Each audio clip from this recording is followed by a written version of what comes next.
companies need to pay more attention to their product development so that they have something really, truly awesome to market. They need to have something that the customers love and will become an evangelist for. Running innovation nights as long as I have, really without a sustainable business model, made it really come home to me that I needed a business model for Innovation Women if it's going to be successful long term.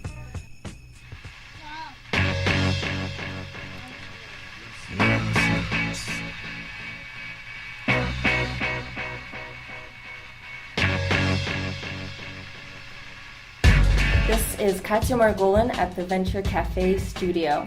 I'm here with Bobbie Carlton. She's founder of Innovation Nights, Innovation Woman, and she is running Carlton PR Marketing. So Bobbie, you're working on a couple of different things, and I'm looking forward to hearing your story of how you made each business happen. But I think the first big question that comes to mind is, how are you doing it all? For most people, just one business takes up their entire lives, and you've got 3 of them. Right. Well, obviously it's not just me. There's a big team that's involved with each one of these things. So Carlton PR Marketing, we have 7 people. Innovation Nights, I couldn't do anything without Kristen, who is the event director and really is running Innovation Nights. And then Innovation Women, Betsy Dupre and myself are kind of co-founding it and working on it together. So it comes down to the team. Mm-hmm. Still, there's, as founder of 3 different projects or businesses, there's a lot to manage. So is there any kind of life hacks or productivity hacks or schedule time management kind of tricks that you've learned along the way? Early mornings work for me. I happen to be a morning person, so I'm very good getting up early in the morning. My team knows that when I send emails at 4:30 in the morning, they do not have to answer them immediately. But it does help when you can get a bunch of stuff done before other people are at it. So that's one of the things that I personally do. Might not work for everybody. Mm-hmm. And so I heard a rumor that Bobbie isn't your original name. It is a nickname. I started using Bobbie Carlton several years ago when I first got active on social media. I had little kids at the time, and Bobbie Carlton works very well for both my business and my social media personas. So it's my nickname and a different last name, and it helps me in terms of being a woman who's active on social media and also the parent aspect. There's nobody that can kind of follow me home to my kids. Bobbie Carlton is also a heck of a lot easier to spell than my real last name. Mm-hmm. Okay. So it sounds like the PR agency you're running was your first stab at entrepreneurship. Is that right? Sure. So I was involved in a startup that ran out of money in November 2008, and there was nobody hiring at that time. So it enabled me to kind of go out and go back to old clients and people that I'd worked with previously and keep the mortgage paid. And so that was the consulting work that I did in 2008, 2009. And it was around that time that I started Mass Innovation Nights as well. Mass Innovation Nights is a monthly product launch party and networking event. Every month we help launch 10 new products, and we get the social media community out. Blog, tweet, video, pictures. So in a single night we can generate a lot of visibility for local companies, because I saw what was happening in the public relations community. It was, things were changing really fast. Social media was coming up and people didn't kind of know what to do with it. So I was able to do some experimenting, and Innovation Nights started off as a bit of a sandbox. Play with that, figure out how things work, and incorporate it into my marketing practice. Mm-hmm. And then it grew. So Innovation Nights kind of took off almost right from the beginning. It was never really intended to be oh my God, it happens every single month. It was a one-shot deal that turned into a 2-shot that turned into something that happened every single month. After the first night, when we had a couple hundred people in the room, everyone said, okay, we'll be back next month. And they were, and the month after that, and the month after that. We've launched over 800 new products, which have combined brought in more than $1 billion in funding. And those products range. We're probably one of the few that will help launch food products or iPhone apps or enterprise software, medical devices. You name it, we've probably helped launch it. And our focus really is on the visibility. So it's not just a one-night event. We have a 30-day process we run the companies through. So they submit their product on the website. They all get their own product page on the website. They're assigned to a special event. And leading up to that event, there's a newsletter that goes out to about 14,000 people. We also have a social media amplification tool, a product that actually launched with Mass Innovation Nights called Gaggle Amp, which allows us to harness the power of about 400 people in the Boston area on social media, and we send out messages to those people and they help spread the word about new products. So at a very basic level, I understand, and I think most people understand, that visibility breeds opportunities. And public relations is all about getting visibility, often for new products or ideas. Different types of things were happening in the social media world. So instead of going out through the mass media, you're going out through the individual media. People are creating their own media. Back in like the mid 90s, when we started really creating our own websites for companies, I realized that the mass media wasn't going to have a stranglehold on being able to talk directly to consumers.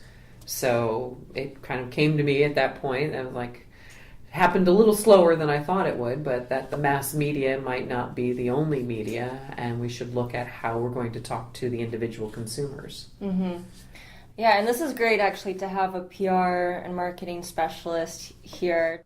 It seems like a lot of startups and entrepreneurs don't know how to go about PR and marketing and don't really know the difference between the two.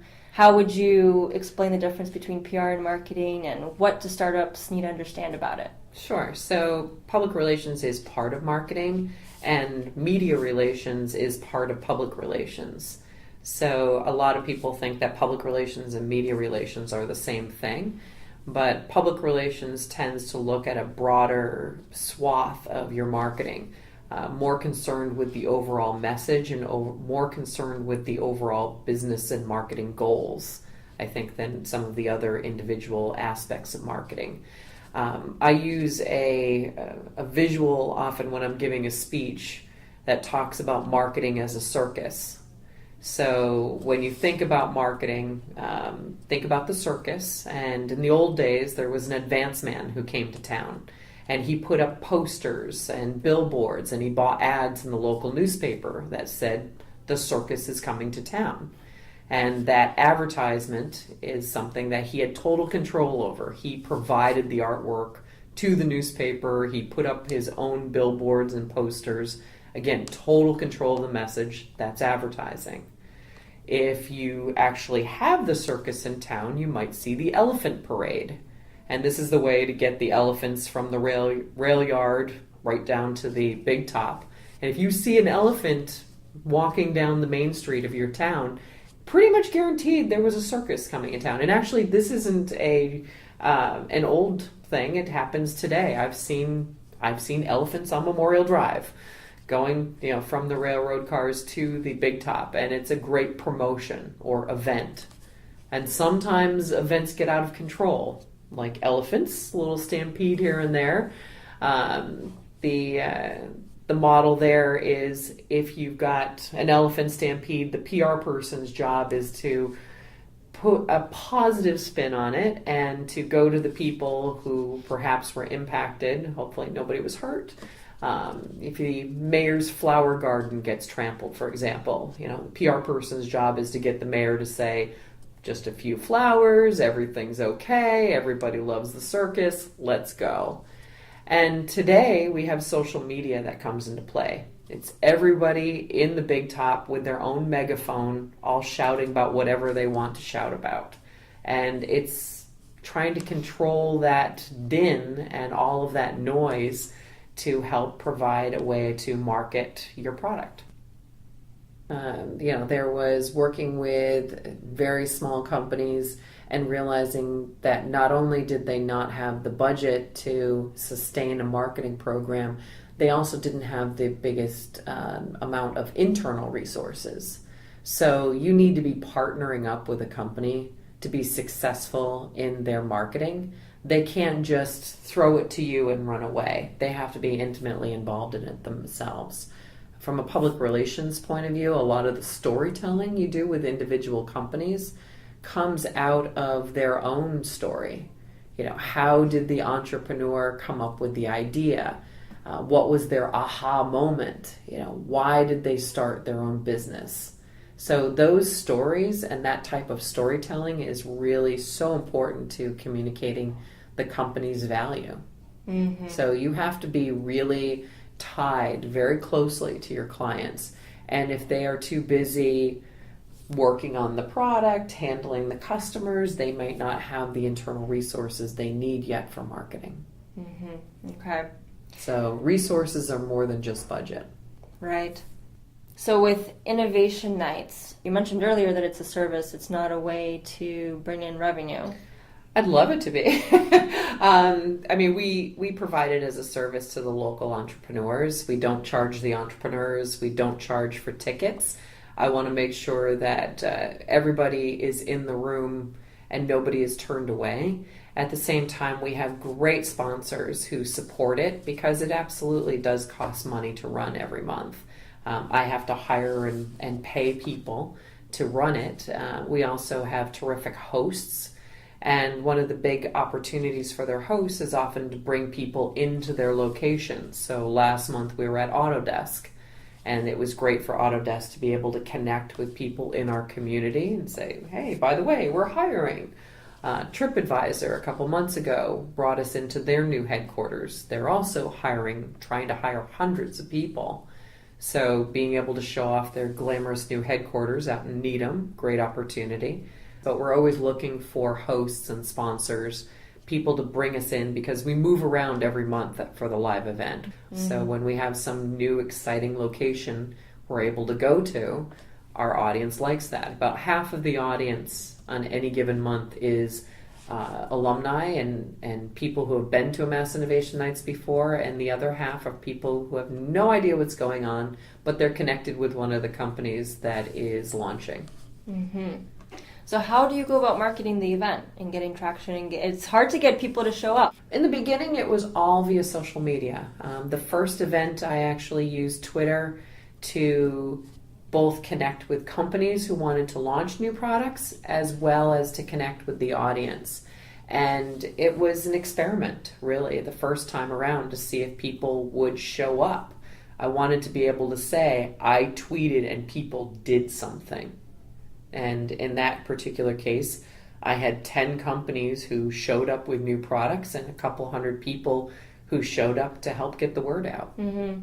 You must have already had a pretty engaged network that you tweeted to for people to actually see the tweet, right?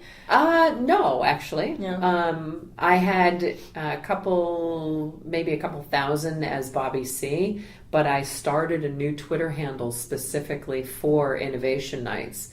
It became Massinno on Twitter, MASSINNO, and I started out with 0. 3 weeks before the event for followers for Mass Innovation Nights. But one of the great things about Twitter is when you hashtag something, it isn't just your followers who see it. So if you use hashtags properly, you're able to get a much broader audience than just your followers. Mm-hmm. Yeah, don't forget those hashtags. That's right. True. Hashtags are good. Okay, and so you mentioned before that your experience with Innovation Nights then basically sprouted the idea for a project you're focusing on now, right? Innovation Women. Innovation Women is a speakers bureau for entrepreneurial and technical women.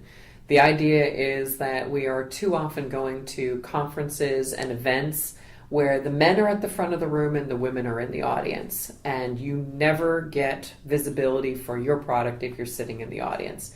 You never get visibility for your idea. You're not seen as an expert. You might not be getting as much funding because you're sitting in the audience. And it's not always a bias conversation. It may just be an opportunity conversation. If I'm an event manager, I go to other events and I see a great speaker and I invite them to be a speaker at my event. I'm working out of my personal Rolodex. And often when that happens is you perpetuate the same voices over and over again.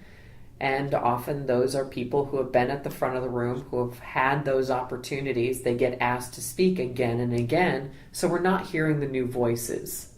And often that means that we're hearing just the male voices. We're not hearing the female voices. So the idea behind Innovation Women is to give people a database that they can go to. You need someone to talk about cybersecurity. We've got someone who can talk about cybersecurity. You need someone to talk about funding or angel investing or HTML5 or marketing of high-tech companies. We've got a person like that. They just happen to be women in this case, but a lot of opportunity to find the speakers that you need. Mm-hmm. And it's only women who are in your database? Currently, yes. Right. Is the vision to eventually have both men and women, or? Eventually, because we're not, we really don't believe in kind of the women-only island. We do think that, there's more of an opportunity here than just that. And we know that a lot of the women that we want to help get speaking engagements don't want to be isolated either.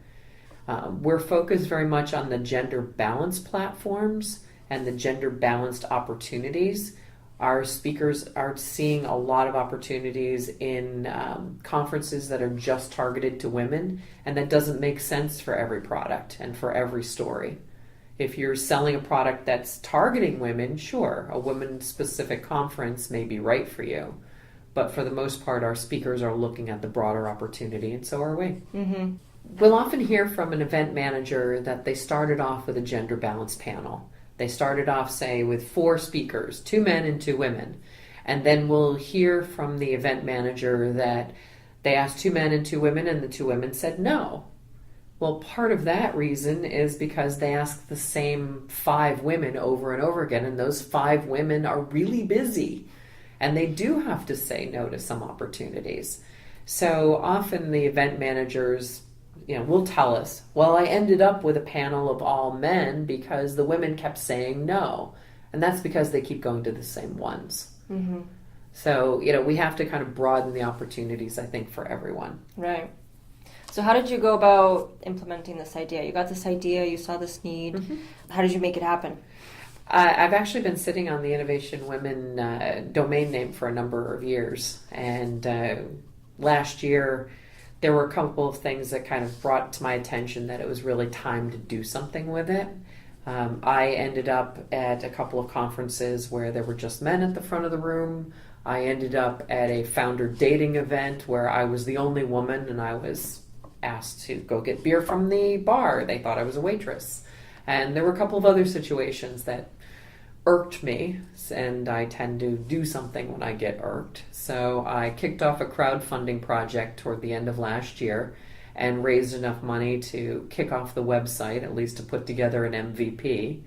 And Betsy and I have been, kind of moving it forward ever since. We launched the beta site in May and really kind of launched the website itself in October at our Women Founders event. So we had a Women's Entrepreneur evening as part of the Boston Women Entrepreneur Week, and had about 1,000 RSVPs. Thank God everybody didn't show up, because it would have been quite a mess at District Hall. Mm-hmm. District Hall can't hold that many people, but we had it packed that night with a lot of fantastic women entrepreneurs. Mm-hmm. And it isn't just women entrepreneurs on Innovation Women. It's technical women, it's women who are running their own businesses. So we talk about innovators, we talk about entrepreneurs, and we talk about technical women. So those are kind of the primary things that we service. But if you're in HR or you're in marketing, you still want to be on the site, because these conferences are often looking for subject matter specialists, and they will be looking for someone who can talk about building a team or accounting. So those specialists need to be there too. Mm-hmm. So I imagine there are a lot of different components to creating Innovation Women. Well, one, you mentioned Betsy, is that your co-founder? Yep. One, finding the right co-founder. Do you have a team, other team members as well so far? We have an extended team, so we have a number of advisors and people who are helping us. Neither Betsy or I are technical, so we're really lucky to get some folks that are helping us on the technical side. Obviously, we've both worked in high tech for a long time, so we feel pretty comfortable with it. But being able to go to experts and people who are willing to help. Yeah. So how did you go about finding the right co-founder? Any advice for building the right team? I think you need to work with people you like and probably have known for a while. This isn't somebody you're going to pick up off the street. You spend more time with them often than you do with your own family. So, you need to be very, very comfortable with them. At the same time, picking someone who has very different skill sets than you do is also important. Betsy's from Babson MBA. She's got some supreme skills that she picked up at Babson. I never went and got my MBA. So, having somebody with complementary skills is terrific. At the same time, we both have marketing backgrounds, so we talk the same language. Mm-hmm. So our communication is good. And, we're not afraid to get in there and argue it out and have a difference of opinion on things. Yep. Because this is a cause for a lot of people. At the same time, for us, it's also a business. And there are lots of lists out there. There are people who are like, I'm tired of going to events and just seeing men speaking, so I'm going to create a list. Well, a list is great, but it gets out of date really quickly. So we understand that this needs a sustainable business and a business model. Running innovation nights as long as I have, really without a sustainable business model, made it really come home to me that I needed a business model for Innovation Women if it's going to be successful long term. Mass Innovation Nights is a labor of love. I do it for the community, but at times, I realize that it's like, it would have been great if I'd started off with a business model. It's hard to go back and try and charge people after the fact. So Innovation Women is starting right off. Event managers get in for free. We need them to get our speakers visible.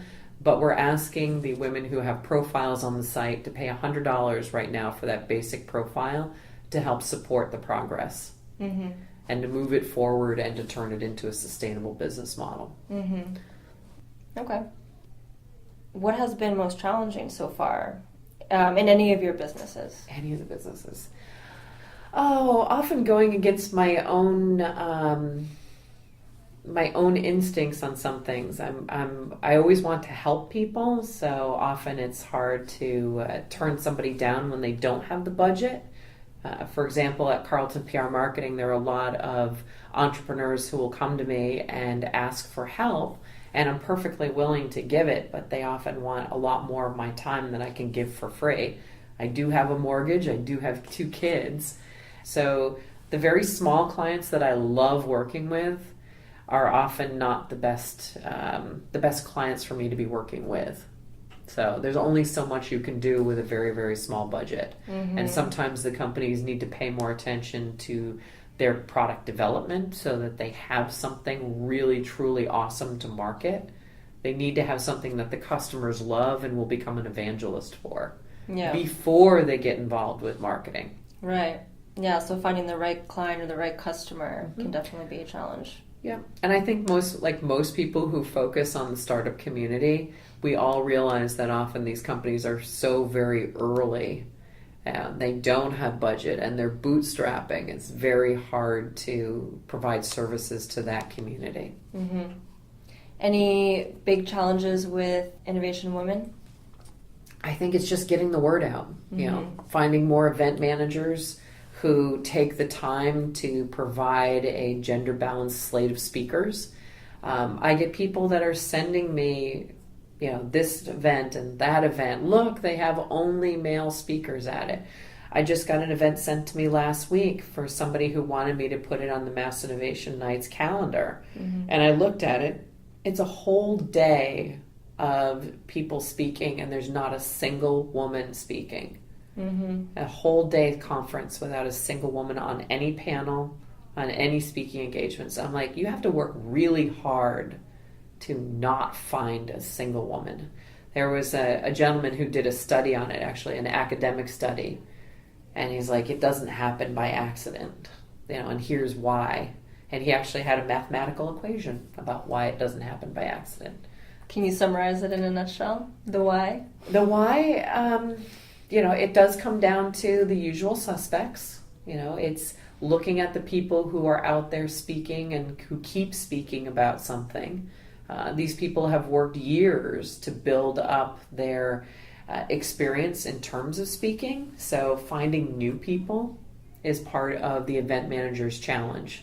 And the event managers need to work a little bit harder to find new voices. That's part of it.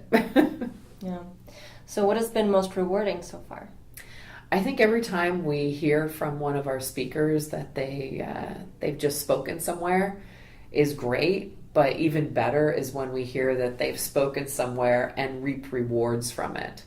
They got a new client, they got an investor. There's so many rewards to speaking, especially for someone who hasn't been out speaking very much. They're able to connect person to person. And, often they find it's not as scary as they thought. Some of the big studies around speaking have said that speaking engagements, to most people, public speaking is scarier than dying. It comes up higher on the list of our greatest fears. Usually it's number one. So, there are people that are very nervous about public speaking, and they find that the audiences really do want them to do well. So it's often a very friendly audience. And, Mass Innovation Nights, we tell our speakers, this audience wants to help you. They're here because they want to help you. They're not here to ridicule you. They're not here to laugh at you. They really do want to help. And are there any resources you'd recommend to people who want to improve their public speaking skills and get over their fear? Practice, practice, practice. Anywhere in particular where they could practice? Toastmasters or workshops? Toastmasters is wonderful. Toastmasters is fantastic. I have to admit, I am not a great public speaker myself. I'm very shy. People I know laugh when I say that, but over the last 7 years, I've had great practice with Mass Innovation Nights. I get it in front of an audience every single month, whether I like it or not. And that practice helps out a great deal. Okay. I'm curious, what do you know now that you wish you had known before you started a business? I think one of the things that I really wish I had known way back when is that people will pay me for my knowledge and my services. And putting in place policies that make sure that, what you do is valued and is valuable is a good idea with your business. Don't give it all away. You have to make a living and you have to run a sustainable business in order to help out the greater good. What are some big mistakes that we can all learn from? Well, from a crowdfunding point of view, one of the mistakes I made was running the crowdfunding project at the end of the year. So that it's very difficult to get people to pay attention to any type of crowdfunding project over Thanksgiving and Christmas. It's just very difficult. At the same time, we concluded our crowdfunding project just before the Christmas break. And the way that Kickstarter, for example, works is Amazon charges all of the people who were donating to your campaign. And then they sit on the money for 14 days. In my case, that meant that the money was charged in 2014, but it didn't come into my possession until 2015, which is an issue for taxes. So work with your CPA to find out those little tidbits. Right. And quite frankly, a lot of the CPAs don't know enough about crowdfunding. They don't know that, there's a 14-day waiting period.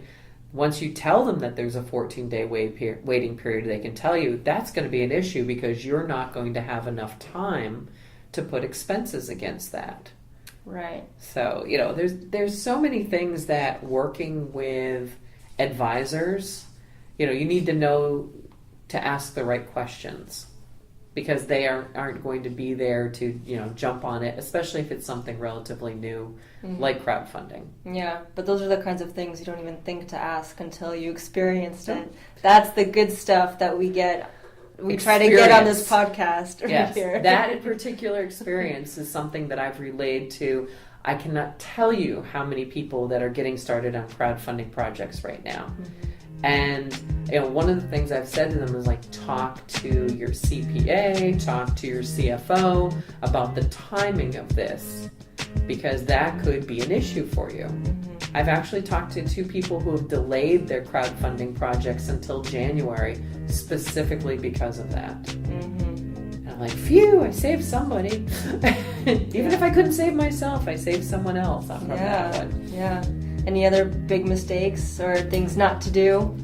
As I said, I think starting off charging people, for something that you offer of value is a good way. Right now, there's no way we could go back to charging people for launching with Innovation Nights.